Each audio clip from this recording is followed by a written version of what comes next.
এই ঘরটা স্বাধীনতার পর থেকেই আমরা এই ঘরটা মুক্তিযোদ্ধা সংসদ হিসাবে ব্যবহার করে আসতেছি। আমাদের এই ঘরের উপরে কারো কোনো হস্তক্ষেপ নাই, কোনো মন নিমালান্য নাই, কোনো রেশারেশি কিছু নাই। আমরা মার পেটে এই পর্যন্ত বসবাস করেছি। গত রাত্রে কোথায় থেকে আইসা রাতের অন্ধকারে এই ঘটনাটা ঘটাইলো এমপি সাহেব আশ্চর্য, এএনও সাহেব আশ্চর্য, ওসি সাহেব আশ্চর্য। এখন আমাদের কথা হলো আপনারা তদন্ত মাফিক এগুলা আপনার এই আইনের আওতায় আনুন। আমরা এটার বিচার চাই।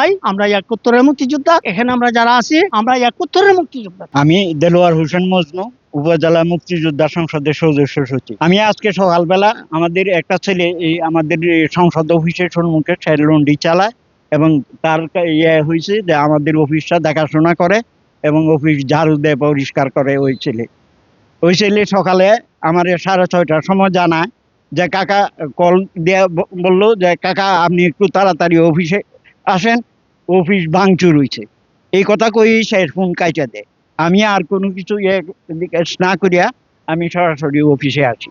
অফিসে আইসা দেখি যে আমাদের অফিসে যে রুমটাতে আমরা বসি, সদের কার্যক্রম পরিচালনা করি, সেই অফিসের রুমের আলমারিগুলি ভাঙ্গা, অফিসের সমস্ত ডকুমেন্টগুলো নিয়ে গেছে, ডকুমেন্ট নাই। চেয়ার যেগুলি আছে চেয়ার নিয়ে গেছে, 2-4টা যেগুলি আছে এগুলো ভাঙ্গা বাহিরে ফেলাইয়া রাখছে।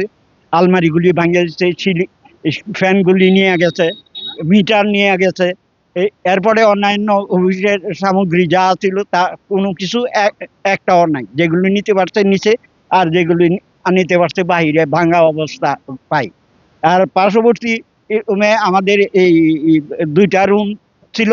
এটা একটা মুক্তিযোদ্ধা সন্তান সংসদের ছেলেরা বসতো, আর একটা আমাদের একজন এই মুক্তিযোদ্ধা, উনি স্বাধীন এই যুদ্ধের উনি কোম্পানি কমান্ডার ছিলেন। উনি অসুস্থ অবস্থায় দীর্ঘদিন যাবৎ এই রুমটাতে থাকেন।